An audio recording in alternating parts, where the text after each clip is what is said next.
Nigeria is at room. Quiet meetings are happening. Strategic alliances are forming. And from parts of the North, a familiar argument is resurfacing. Power must return to North. But should it, and at what costs? Today on Fireworks, we are not dealing in whispers. We're dealing in truth. My guest is Shehu Sani, former senator, social crusader, outspoken northerner, and a man who has never been afraid to challenge power even when it comes from his own backyard. Together, let's interrogate the political game ahead of 2027. Is the push for a northern presidency about unity or entitlements? I am Eshomomo Imodu. This is Fireworks. We put them under check.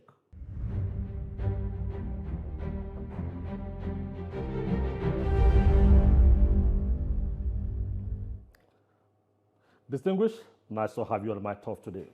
Thank you for having me. All right. This is 2026, and unfortunately, Rivers State is back on the political chessboard. Before now, the crisis in Rivers was between the state controlled by the PDP and the federal government controlled by the APC. Today, the state is controlled by an APC governor, the federal is controlled by an APC governor, APC president. Now, how would you react to the recent impeachment notice given by APC lawmakers to an APC governor in Rivers State? Thank you for having me back in your program for the umpteenth time. But first of all, it's very important that we understand the political context and concept which Rivers State operates. Now, Rivers State and the crisis in Rivers State is part of the political rumblings and crisis that always happen between a godson and a godfather. It has been in Nigeria's political history where a certain godfather uses his influence and resources to elevate his son to the position of political authority, and then he will in return demand for loyalty and other benefits. But each time a godson tried to rebel or revolt or pull out himself from those very fundamental agreements, non-conventional agreements, crises are bound to erupt. Now, Rivers State in the last 2 to 3 years has been through this, and we have had all these things happening in other states over the last 25 years. It's a fact on the ground that Wiki was 100% instrumental to the emergence of Fubara as a governor. If you go through the history, Wiki won the primaries for him and he won the general elections for him. But when you now pass through this process, and what Wiki was demanding was loyalty. Well, the point is that once a person assumes the position of authority or power as a governor of a state, he has levers of power with him, and you cannot dictate to him, you cannot manipulate him, you cannot play him around except if he wants to, despite the role you have played. And for Wiki, he ought to understand that he was once a governor who has spoken out against godfatherism. And he should not overstretch his control to the point that it will lead the governor to revolt against him. Now, what is happening in Rivers State is not about the people of Rivers State. It's about the control of political power. Fubara, is it just about political power, yes, or the resources of the state? When you control political power, you control the resources of the state. Fubara wants to assert his authority, his independence, and Wike is standing up against that. And the actions of the State House of Assembly is not that Fubara has done anything that breaches on the interests of people of Rivers State, but for the fact that he is going up against. But they read out the misconducts, that he didn't present budgets and all that. So Would you say it's... Well, there will always be a smokescreen for that. If he was in good terms with his godfather, all this couldn't have come. We know it's politics. So you will always have a reason to justify another reason for doing something. So what is happening in River State is a war between Wike and Fubara. Fubara being a beneficiary of the benevolence and efforts of Wike, and Wike trying to assert his authority and control over a governor that has responsibility to his people. That is just... And the line was, when this crisis started some years back, Fubara was a PDP governor. Wike was also a PDP ex-governor who also had an appointment in an APC federal government as a minister. Now, Fubara has defected into the APC, and so he's a member of the APC. So the fight now is no longer a PDP man who is fighting and an APC federal government that is being careful how to interfere. How would you expect that the APC should intervene in this? Several hours after this crisis, the APC is yet to make an official statement on the position in this crisis between Fubara and Nyesom Wike. Well, you see, the APC as a party has found itself in a dilemma in which where you have at one side is a minister who has played an influential role to the emergence and victory of President Bola Ahmed Tinubu as a minister and as a governor during his time. And on the other hand, you have a governor who is from a major ethnic group in the state and who is also loved by the people in the state and who has now pledged his allegiance to the ruling party. So all of them are all standing on a strong footing of loyalty to the president and the APC. So that is why it becomes so difficult. If you had a minister who is anti-federal government and anti-president, it will not be very easy for them to identify with Fubara. And if Fubara too was anti-president, anti-federal government, anti-APC, they could have aligned themselves with the minister. If you look at what happened the last time, the APC were aligning themselves with Winnie's minister.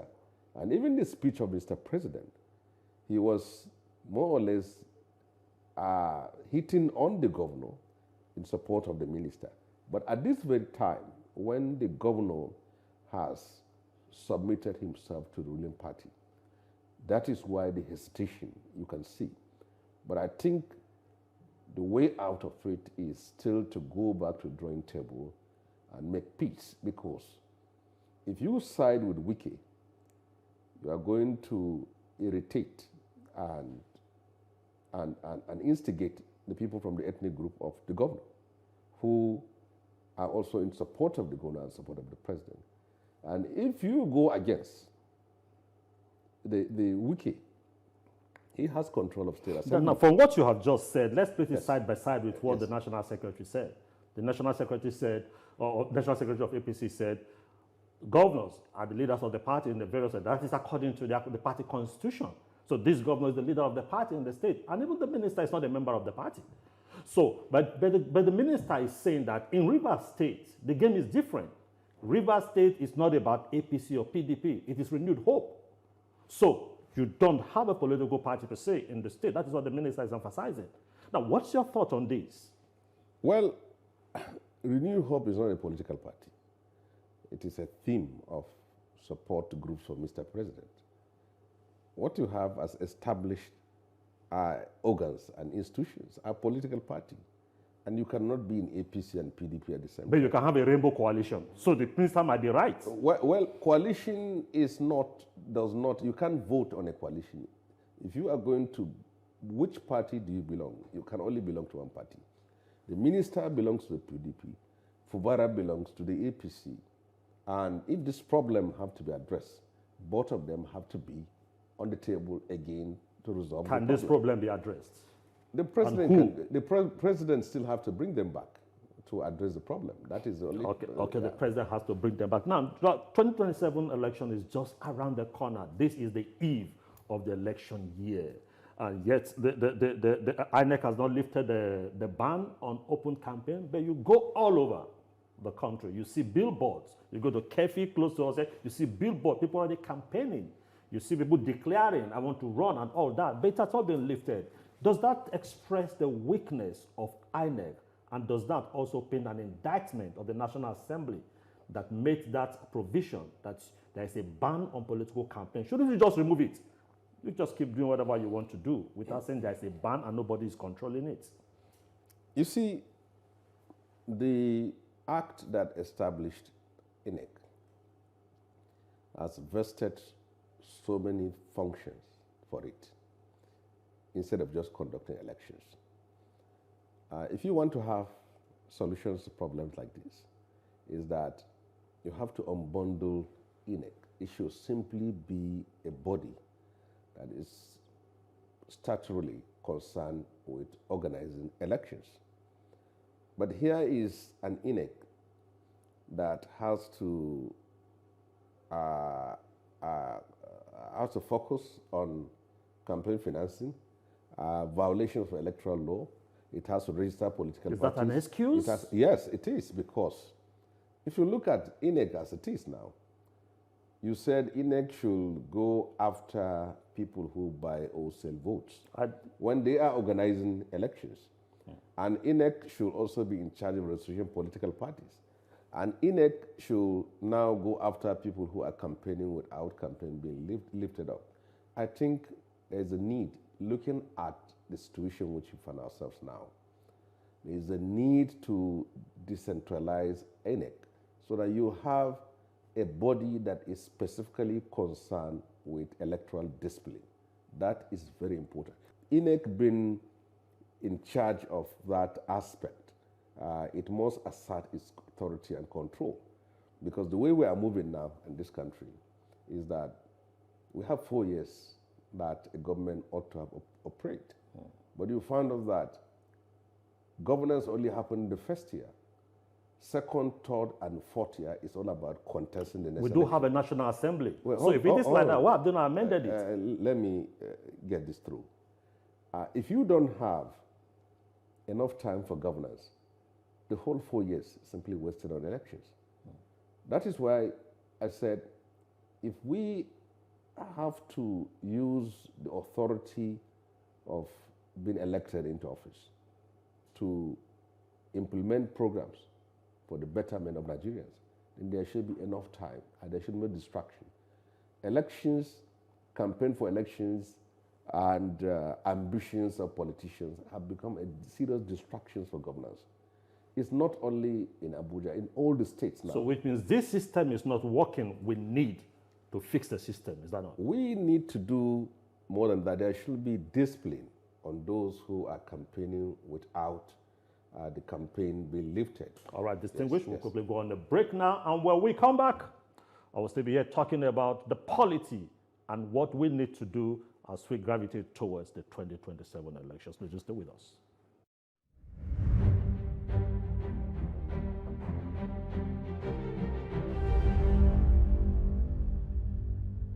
You're welcome back. Now, if you've just been joining us, we've been talking about the game towards the 2027 election. And my guest is Senator Shehu Sani. And distinguished, we left off talking about the powers of INEC and why INEC would need to be unbundled, but everything still stops at the table of the National Assembly because that is the recognized legislative body. Now, let's quickly move away from that. There's this insinuation in some quarters, talking about you're a politician from the north, and this insinuation that it's time that power should return to the north. Some people still believe that it should still remain with the south. Now, this whole game of rotational leadership and all that, where do you stand in all this? You see, constitutionally, every Nigerian is enabled to contest election at any right time. But we are a country that has been through crisis and problems. And our problems define our history in some ways. And politically, Nigeria has always been referred to in terms of North and South. It is morally wrong for any Northerner to think of contesting election in 2027. Why? For the basic fact that a Northerner has been in office for 8 years, from 2015 to 2023, and we have had 4 years of a Southerner who is in power. So what we need to understand is that there must be a country before ambitions. And any politician who is patriotic and who has the interests of this country at heart should know that Nigeria is still a fragile country where there are landmines or matters of issues that are being raised about the lopsidedness of power. So from both the ruling party and the opposition party, they should consider Nigeria first, and that if Southerners are allowed to complete this 4-year term, Northern Nigeria, where I come from, now have the unchallengeable right to stand up and say in 2031, it's our turn to contest elections. Because when you rotate power, you give all parts of the country a sense of belonging, especially in a nation like ours, with history of regionalism, sectionalism, tribalism, religious bigotry, and whatever. Each time you transfer power to a certain section of a country, when it goes out of there, you hear silence. Now, Jonathan, for the first time, who came from Nigeria, emerged as a president of this country, from the South. And you can see how the emergence of Jonathan has been able to silence and calm issues in that part of the country. But what you have so to me, a Northerner contesting election at this very time does not serve the unity, the peace, and stability of this country. But the opposition party, the Labour Party, will not agree with you. Just recently, your friend, Dati Baba Ahmed, declared to run for the presidency, and also former Vice President Atiku Abubakar from I think the ADC also wants to run. So they will say the opposition, they also have a right. Yeah, you see, right is there, and I said it, if you recall, in the preface of my speech, that there is that constitutional right that gives you that power to contest any time. But take Nigeria at heart. Look at where we are. Look at where we need to be. Nigeria come first, and the only way for us to guarantee that is to make sure that all sections of the country are not marginalized in terms of being given the opportunity to produce leadership in this country. So Atiku, as a presidential candidate, he's an experienced politician, one that has been in trenches for a very long time, a man that I believe have the leadership qualities for Nigeria. But I believe that at this very material time, he should excuse his presidential ambition to 2031 and allow the South to complete its 4 years so that there will not be any challenge to northern part of Nigeria in 2031 when it comes to our turn to contest elections. Okay, let's quickly move to something that is also very interesting. And just recently, President Trump declared Nigeria as a country of particular concern. And he talked about genocide against Christians. And a lot of people have actually come out to express, even from the north, that look, it's not like that. Even from the Christian circle, it's not like that. Terrorism and banditry does not show face, whether one is a Christian or one is a Muslim. But also we saw recently, after the U.S. Came in to bomb some places in Sokoto State, we had some people in the north already protesting against President Trump and the U.S. Now, it seems as if there is an opinion coming out from the north that there is an action against them. You're a northerner. Do you think it was an action against the North or against criminals? You see, in the last 15 years, the northern part of the country has come under sustained attack by terrorist groups. Terror groups with names like ISIS, ISWAP, Ansaru, Darussalam, and Mahmudawa, Lakurawa have been killing our people. They have been kidnapping our people. They have been razing down our villages. They have been displacing millions of our people from their homes in northern part of Nigeria. And the states that have suffered more than any other states in Nigeria are namely Katsina, Kaduna, Zamfara, Kebbi, Sokoto, Niger State. That's in the northwest. And the second category, you have the Borno, the Yobe, the Adama. Now, all these states are majorly Muslims.